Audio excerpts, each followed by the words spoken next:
اس کے بعد وہ اپنے گھوڑوں پر سوار ہو کر گھنے جنگل میں غائب ہو گئے اور ہم اس واقعے کی اطلاع دینے آپ کے پاس تھانے آ گئے ہیں۔ بارات میں کل کتنے افراد شامل تھے؟ میں نے پوچھا۔ دلہا سمیت ہم کل 25 افراد تھے جو آج صبح 8 بجے سلطان آباد سے روانہ ہو کر کم و بیش 10 بجے جسکانی پور پہنچے تھے۔ گلزار نے جواب دیا، واپسی میں دلہن سمیت کل 15 افراد ادھر سے بھی شامل ہو گئے۔ یوں سمجھیں کہ جب ڈاکوؤں نے ہم پر حملہ کیا تو ہم لگ بھگ 40 افراد تھے۔ تم چاروں اطلاع دینے تھانے آئے ہو؟ میں نے ٹھہرے ہوئے لہجے میں استفسار کیا۔ باقی 36 کیا ادھر جائے واردات پر ہی رک کر پولیس کی مدد کا انتظار کر رہے ہیں؟ جی ہاں، وہ لوگ ادھر ہی ہیں، گلزار نے جواب دیا۔ ٹھیک ہے، میں نے گہری سنجیدگی سے کہا، تم لوگ باہر اپنے ساتھیوں کے ساتھ بیٹھو، ہم ابھی 5 منٹ میں نکلتے ہیں۔ وہ دونوں اٹھے اور خاموشی کے ساتھ میرے کمرے سے باہر نکل گئے۔ موضع جسکانی پور میرے تھانے یعنی موضع رکھاں والی سے کوئی لگ بھگ آدھ میل کے فاصلے پر جنوب مغرب میں واقع تھا، جبکہ سلطان آباد جسکانی پور سے مغربی سمت میں تھا۔ یہ گاؤں ایک دوسرے سے کم و بیش 8 میل کی دوری پر موجود تھے۔ ایک گاؤں سے دوسرے گاؤں تک جانے کے لیے ناہموار کچا راستہ مہیا تھا، جس پر گھوڑے، بیل گاڑیاں اور تانگے وغیرہ آسانی سے چل سکتے تھے۔ میں جائے وقوع پر پہنچ گیا جہاں پر یہ ناخوشگوار واقعہ پیش آیا تھا۔ وہ جنگل کا بنسبت کم غیر آباد حصہ تھا، اسے جنگل کا کنارہ بھی کہہ سکتے تھے۔ میں نے وہاں پر موجود لوگوں سے جو ابتدائی پوچھ گچھ کی، اس سے حاصل ہونے والی معلومات کا خلاصہ کچھ یوں ہے۔ آج صبح سلطان آباد سے 25 افراد پر مشتمل بارات روانہ ہوئی اور 2 گھنٹے کے بعد لگ بھگ 10 بجے یہ لوگ دلہن کے گھر پہنچ گئے تھے۔ ان میں دلہا سمیت 15 مرد اور 10 لڑکیاں یا عورتیں شامل تھیں۔ یہ لوگ ایک تانگے، ایک بیل گاڑی اور 9 گھوڑوں پر سوار ہو کر دلہن کے گاؤں میں داخل ہوئے تھے۔ پھر واپسی میں دلہن سمیت 15 افراد ان کے ساتھ شامل ہو گئے، جن میں 7 مرد اور 8 لڑکیاں یعنی عورتیں تھیں۔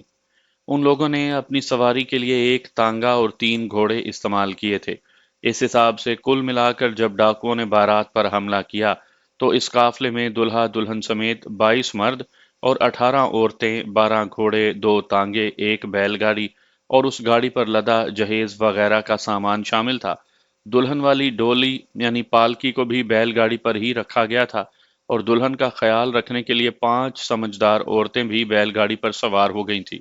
واضح رہے کہ مردوں کی جو کل تعداد 22 بیان کی گئی ہے، ان میں 2 کوچوان اور ایک بیل گاڑی کا ڈرائیور بھی شامل تھے۔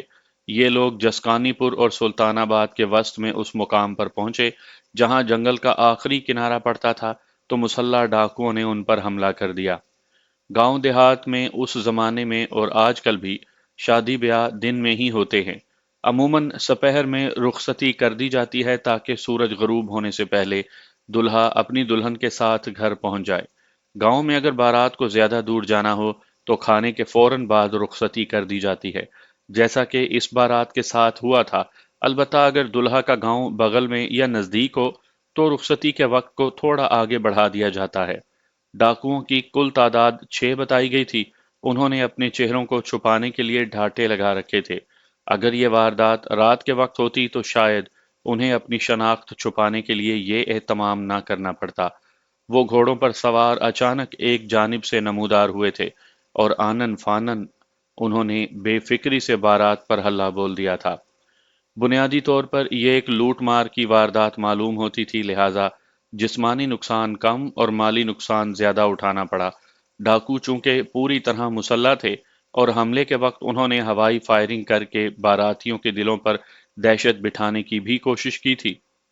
1-2 افراد کو اچھا خاصا زخمی کر دیا گیا تھا، جبکہ نصف درجن کو معمولی نوعیت کی چوٹیں آئی تھی۔ ایک مزاحمتی کو ٹانگ میں گولی لگی تھی۔ انہوں نے اپنا مقصد حاصل کرنے کے لیے ہوائی کے علاوہ زمینی فائرنگ بھی کی تھی، جس کے نتیجے میں یہ واحد شخص زخمی ہوا تھا۔ الغرض 10 سے 15 منٹ کے اندر اندر ڈاکوؤں نے ہنگامی کارروائی کر کے تمام تر قیمتی سامان، طلائی زیورات اور نقدی لوٹ لی، اور جس طوفانی انداز میں وہ اچانک حملہ آور ہوئے تھے، اسی رفتار سے گھنے جنگل میں غائب ہو گئے۔ دلہا دلہن کو کسی ڈاکو نے ہاتھ تک لگانے کی کوشش نہیں کی تھی، جس سے یہی ظاہر ہوتا تھا کہ وہ عام سی لوٹ مار کی واردات تھی۔ میں نے فوری طور پر اپنے ساتھ آئے ہوئے پولیس اہلکاروں کی ایک ٹیم تشکیل دی اور انہیں ڈاکوؤں کی تلاش میں جنگل کے اس حصے کی جانب دوڑا دیا جدھر ڈاکوؤں کے فرار ہونے کے بارے میں بتایا گیا تھا۔ حالانکہ مجھے ڈاکوؤں کے گرفت میں آنے کی زیادہ امید نہیں تھی، مذکورہ واردات لگ بھگ 3 بجے سپہر کو پیش آئی تھی اور اب وقت کھسک کر 5 کے قریب جا چکا تھا۔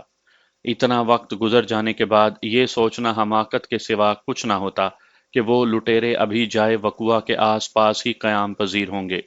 ان تک رسائی کے امکانات اگرچہ روشن نہیں تھے، تاہم یہ متلاشی قانونی کارروائی بہت ضروری تھی۔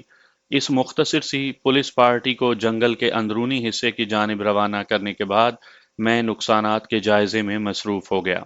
ڈاکوؤں کے اس مسلح گروہ نے آنن فانن میں بھری بارات کو نقدی زیورات اور قیمتی سامان سے خالی کر دیا تھا۔ سب سے زیادہ نقصان بیل گاڑی پر لدے ہوئے ساز و سامان کو پہنچایا گیا۔ علاوہ ازیں وہ بدماش ٹولہ اس بڑے سوٹ کیس کو بھی اپنے ساتھ اٹھا لے گیا تھا جس میں دلہن کے قیمتی ملبوسات اور دیگر پہناوے رکھے گئے تھے۔ ان نتائج سے واضح ہوتا تھا کہ وہ محض لوٹ مار کی ایک سنگین واردات تھی، اس میں کسی دشمنی یا انتقام کا ہاتھ نہیں تھا، اور یہ بھی ظاہر ہوتا تھا کہ ڈاکوؤں کے مذکورہ مسلح گروہ کو بارات کے واپسی کے پروگرام سے مکمل آگاہی حاصل تھی۔ یہ کوئی اتفاقیہ واردات نہیں تھی۔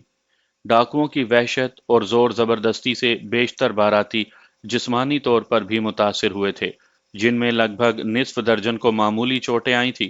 ایک دو ایسے زخمی تھے جنہیں مناسب مرہم پٹی کی ضرورت تھی، البتہ وہ شخص جس کی ٹانگ میں گولی لگی تھی اسے فوری طبی امداد کے لیے ہسپتال بھجوانا ضروری تھا۔ گولی اس کی ران کے اندر پھنس کر رہ گئی تھی۔ اگر زیادہ دیر تک گولی گوشت کے اندر موجود رہتی تو زہر پھیلنے کے روشن امکانات تھے، لہٰذا میں نے 2 افراد کے ساتھ اسے تانگے میں سوار کروایا اور فی الفور ہسپتال کی جانب روانہ کر دیا۔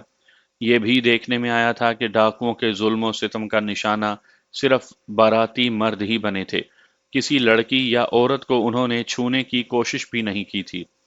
شام کے 5 بج چکے تھے۔ اس مقام سے بارات کو سلطان آباد پہنچنے کے لیے 1 گھنٹے کا مزید وقت درکار تھا، اور ان دنوں 5:45 تک مغرب کی اذان ہو جایا کرتی تھی، یعنی اگر وہ لوگ فی الفور بھی روانہ ہو جاتے تو سلطان آباد پہنچتے پہنچتے انہیں اندھیرا ہو ہی جاتا۔ لہٰذا ایک فوری خیال کے تحت میں نے لڑکی یعنی دلہن جس کا نام سائقہ تھا، اس کے چاچا امیر بخش اور لڑکے دلہا جبار حسین کے باپ ستار حسین کو اپنے پاس بلا لیا اور گہری سنجیدگی سے کہا، آپ لوگوں کے بیانات اور دیگر معاملات کو بعد میں دیکھا جا سکتا ہے، اس وقت سب سے اہم معاملہ تم لوگوں کی روانگی کا ہے، اور یہ فیصلہ تم ہی نے آپس میں باہمی صلاح مشورے سے کرنا ہے۔ صلاح مشورہ؟ فیصلہ؟ ستار حسین نے سوالیہ نظر سے مجھے دیکھا۔ امیر بخش نے کہا، آپ کس فیصلے کی بات کر رہے ہیں تھانے دار صاحب؟ یہاں سے روانگی کا فیصلہ۔ میں نے ایک ایک لفظ پر زور دیا۔ یہ فیصلہ کہ اس واقعے کے بعد آپ لوگوں نے سلطان آباد کی طرف سفر کرنا ہے یا پھر جسکانی پور کی جانب واپسی ہوگی؟